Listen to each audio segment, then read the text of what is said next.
Joining us now from Capitol Hill is NBC's Ali Vitale. Also with us is Brendan Buck, former top aide to Speakers Boehner and Ryan, and is an MSNBC political analyst. So, Ali, what's happening with the vote at this hour? Yeah, I believe, Jose, that the vote is not yet closed, but that the NDAA, the National Defense Authorization Act, has passed. Brendan knows this hallway well, just outside the House floor, and I'm peering down into the chamber as I'm watching members leave, specifically looking out for the Speaker, who seemed to go away from our camera, but who, if he comes back, we will, of course, try to engage him. I think what's notable about this vote, though, is those amendments that you talked about just at the beginning of the segment.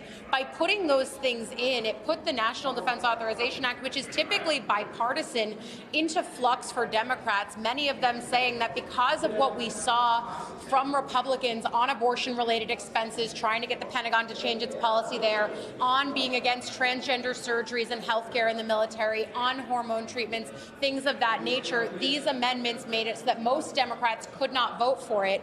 Now, according to our friends, our producers in the chamber, I believe that there were 2 Democrats that voted for this bill along with Republicans, as well as 3 Republicans who voted against it, which means that it was bipartisan in its passage.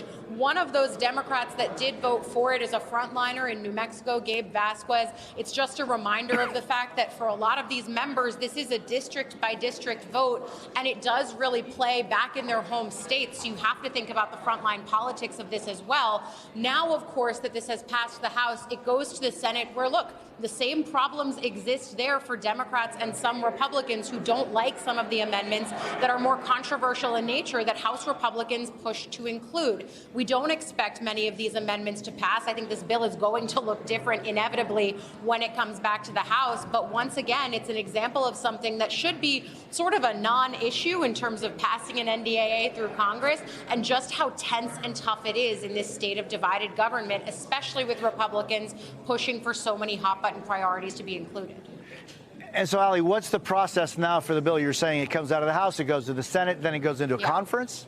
Well, that's probably what's going to have to happen here. I mean, Brendan knows this process so well of what happens when these chambers can't agree and then they have to try to find commonality. But you look at the way that senators who I've been talking to have been looking at the NDAA. I mean, many of them have priorities of trying to put more Ukraine funding in there, whereas House Republicans, ultimately this didn't get included, but we watched many of them push to have less money for Ukraine or to strip or pull money away from aiding the war in Ukraine. So again, just diametrically opposed, even among Republicans, even within their own party, on how some of this military funding should go. And again, this isn't a spending bill. We've got that fight a few weeks from now, but certainly this is instructive for how that battle is going to go, because even the Speaker yesterday or 2 days ago, I'm told, behind closed doors with his conference, urged his members to only put things into this bill that were germane, that were directly relevant. Certainly, many of them argued that abortion, and the way the Pentagon is saying that they will provide support and funds to service members who want to travel to access abortion care,